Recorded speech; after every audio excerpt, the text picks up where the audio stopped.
Et nous allons continuer la prédication de la semaine précédente. Si vous étiez pas là et vous voulez entendre la première prédication, vous pouvez aller sur notre chaîne YouTube pour écouter la prédication, la première partie de cette prédication sur nos projets pour l'année de 2024 et 2025. Et nous allons lire le texte ensemble.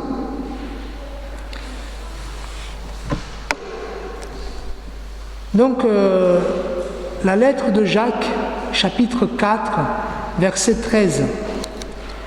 À vous maintenant qui dites, aujourd'hui ou demain, nous irons dans telle ville, nous y passerons une année, nous y ferons des affaires et nous gagnerons de l'argent. Vous qui ne savez pas ce qui arrivera demain, en effet, qu'est-ce que votre vie? C'est une vapeur qui paraît pour un instant et qui disparaît ensuite. Vous devriez dire au contraire, si Dieu le veut, nous vivrons et nous ferons ceci ou cela. Mais en réalité, vous vous montrez fiers de vos fanfaronnades. Toute fierté de ce genre est mauvaise. Si donc quelqu'un sait faire ce qui est bien et ne le fait pas, il commet un péché. Voici la parole de Dieu. Je vous invite à la prière. Seigneur notre Dieu, nous sommes devant ta parole sainte qui nous exhorte, qui nous transforme. Cette parole qui parle de Jésus-Christ, la vraie parole. Et Seigneur, nous voulons écouter et entendre des choses pour nous ici ce matin, des principes qui nous aident à vivre dans nos jours. Et Seigneur, viens nous parler. Au nom de Jésus-Christ. Amen.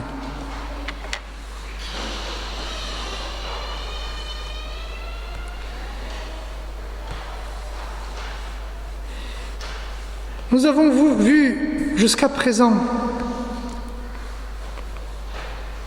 l'importance de faire des projets dans notre vie. Nous avons vu que la plupart des Français, ils sont plutôt favorables aux projets. Donc selon une recherche faite par un groupe d'études, on a dit que 85% des Français trouvent le mot projet très très positif, très très favorable. Donc la plupart des Français ont un projet avec eux. Et donc il y a des projets comme changer de lieu de vie, changer de métier ou même acheter un logement. Et donc ça c'est très intéressant parce qu'on parle de projets qui changent notre vie pendant longtemps. Et nous avons vu aussi que les projets ils sont aussi encouragés de la part par Dieu lui-même. Pourquoi? Parce que pour Dieu, comme dit les Proverbes 21, les projets de l'homme diligent ne mènent qu'à l'abondance. Donc Dieu, il n'est pas contrarié par les projets que nous pouvons faire. Mais Jacques, par rapport à son contexte, à son histoire, il nous donne des pistes, des astuces et des conseils de sagesse pour nous aider à construire des projets qui visent la gloire de Dieu. Et donc, il va d'abord dire qu'il faut faire attention lorsque nous faisons nos projets. Pourquoi? Parce qu'on peut tomber rapidement dans l'oubli de Dieu. Voilà, on pense que nos projets sont à nous et que personne n'a le droit d'y toucher et que même Dieu ne peut pas toucher à nos projets. Et donc, il nous dit attention, parce que vous, les humains, vous croyez trop puissant, trop fort, vous pensez avoir le contrôle du temps, de la vie et de toutes ces choses-là, mais n'oubliez pas que vous êtes comme le vapeur. Il est là et ça passe. Et donc il va nous dire aussi de faire attention parce que faire des projets peut nous rendre orgueilleux. Évidemment, si on essaye de savoir tout le petit détail de notre existence, et on réussit, on peut penser que c'est grâce à nous, grâce à nos projets que nous réussissons. Et la solution que nous avons vue la semaine dernière, c'était la prière et la piété. Une vie de prière, une vie auprès de Dieu, ça peut nous aider lors de faire nos projets. Mais aussi la piété, ça veut dire une vie consacrée, une vie de sanctification. Mais comme nous sommes aujourd'hui à la 12e partie de cette prédication, Jacques, il va continuer à nous donner des conseils de sagesse afin de nous aider à construire nos projets. La première partie, nous devons éviter exclure Dieu et nous devons éviter l'orgueil. Mais dans cette partie, Jacques nous exhorte à avoir une manière de vivre qui correspond aux disciples de Jésus-Christ. Il nous incite, il nous encourage à faire des projets en tant que disciples de Jésus-Christ. Et qu'est-ce que ça veut dire? Il va dire savoir garder la place de Jésus au centre de notre vie. Reconnaître la seigneurie de Christ. Il dit au verset 15, vous devriez dire au contraire, si le Seigneur le veut, nous vivrons et nous ferons ceci ou cela. Selon les spécialistes, Paul, il prend une expression très commune de l'époque. Donc, si Dieu le veut, même aujourd'hui nous disons si Dieu le veut. Mais c'est une expression qui avant tout, c'est une expression païenne, polythéiste. Si Dieu, pourquoi? Parce qu'à l'époque, ils avaient plusieurs dieux. Donc, si Dieu le veut, je ferai ceci ou c'est ça. Mais Paul, il change.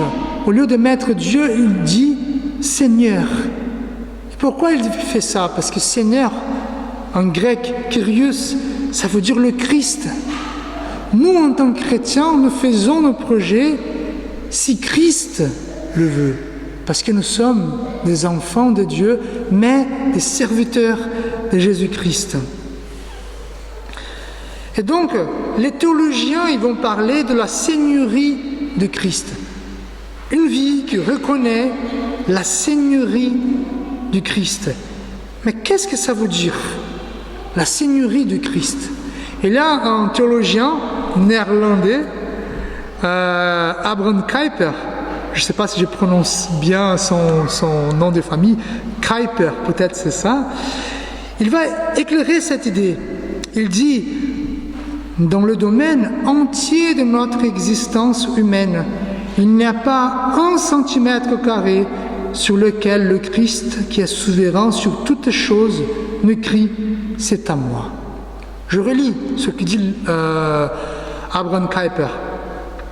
Dans le domaine entier de notre existence humaine, il n'y a pas 1 centimètre carré sur lequel le Christ, qui est souverain sur toutes choses, ne crie « c'est à moi ». Alors, frères et sœurs, qu'est-ce que ça veut dire? Ça veut dire que nous, en tant que chrétiens, en tant qu'enfants de Dieu, on peut penser que qu'en venant une fois par semaine à l'église, qu'en venant une fois par mois à l'église, nous pouvons dire, voilà, c'est ma vie religieuse, ma vie chrétienne. J'ai mon travail, j'ai ma famille, j'ai mon métier, j'ai mon loisir, et de temps en temps, je viens à l'église, parce que c'est à ce moment-là que je donne à Jésus-Christ, que je donne à Dieu.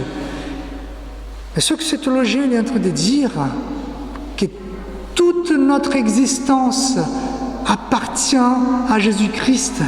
Il n'y a pas un centimètre carré de notre existence sur lequel Christ n'écrit « c'est à moi ».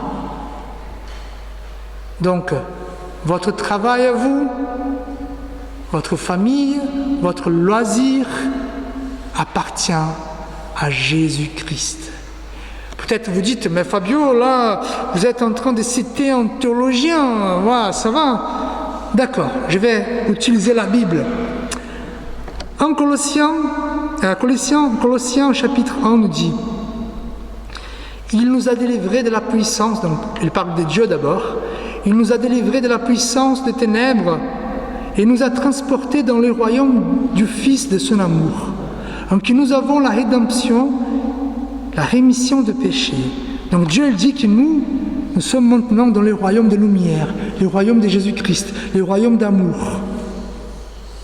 Et maintenant il parlera de Jésus.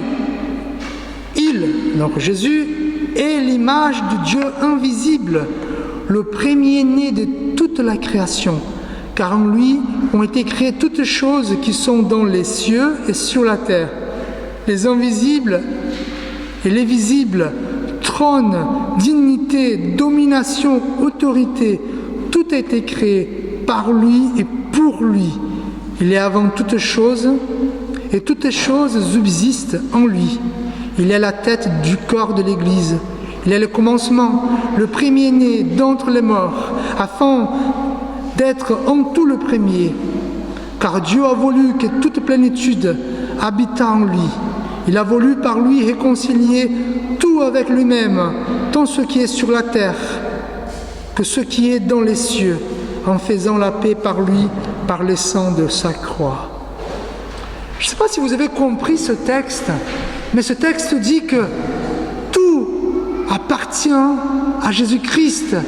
Tout a été créé par lui et pour lui. Et donc, nos plans à nous, nos projets à nous, ils appartiennent avant tout à Jésus-Christ. Et ce que dit l'apôtre Paul, en fait, que toute notre existence est connectée avec le cosmos, les choses visibles et les choses invisibles. Et si vous comprenez la taille, la grandeur de Jésus-Christ. Et donc, Jacques, il dit oui, il ne faut pas oublier que Dieu existe, il ne faut pas penser que nous sommes tout puissants. Mais, frères et sœurs, dans votre projet personnel, n'oubliez pas que tout appartient à Jésus-Christ. Je ne sais pas ici si vous avez déjà travaillé dans une société, dans une entreprise, où vous deviez faire des projets pour cette société. Donc vos projets à vous devaient être en accord avec la société où vous travaillez, n'est-ce pas? Quelqu'un qui travaille à la mairie, il va faire un projet, il faut que ce projet soit d'accord avec la mairie. Et donc, nos projets à nous qui appartenons à Jésus-Christ doivent être en accord avec Jésus-Christ, qui est le chef de notre vie. Et l'autre chose, dernière chose que Jacques va nous dire concernant nos projets, il ne faut pas oublier de faire le bien. Au verset 17, il dit « C'est lui donc qui sait faire ce qui est bien et qui ne le fait pas commet un péché. » Et ça devient intéressant, parce que d'un côté, on peut penser que nos projets doivent être des projets qui glorifient Dieu, et ça c'est parfait. Mais nos projets aussi doivent se préoccuper de faire le bien. C'est pour ça que quand on regarde parfois des églises, soient-elles catholiques ou protestantes, voilà, qui pensent que leur projet c'est seulement bâtir le temple, se peindre le temple, se retaper, faire des travaux dans le temple, tandis qu'il y a des gens qui ont faim à l'extérieur. Vous voyez, c'est des projets qui visent quand même des choses pour Dieu, mais il ne faut pas oublier le bien. Des églises qui ont été préoccupées seulement de ramasser pour bâtir les choses, pour mettre de l'or dans leurs églises, il faut pas oublier les gens qui sont à côté, qui ont faim, qui ont besoin du bien que l'Église peut porter. Et ce que Jacques est en train de nous dire, oui, nous avons le droit d'avoir des projets personnels, des projets audacieux, sans oublier le bien que nous devons faire à nos voisins. Alors là, on peut penser quand même, ah ouais, faire le bien, on pense en Afrique, on pense au Brésil, on pense aux SDF. Oui, c'est vrai, mais j'attire votre attention à un autre lieu. Faire le bien d'abord à notre foyer, dans notre foyer. Je vous donne des exemples tout simples, je parle ici de familles. Il y a beaucoup de familles qui sont en train de se détruire à cause des projets audacieux, à cause des projets d'enrichissement. Hommes et femmes qui ne voient pas leurs enfants à cause de leurs projets. Des couples qui ne se voient plus à cause de leurs projets. Et vous savez, la première cause des divorces dans le monde entier, c'est l'éloignement du couple. Et puis, 10% des divorces arrivent à cause de l'argent. C'est dur, parce que nos projets, ils peuvent détruire nos familles. Nos projets peuvent détruire notre Église.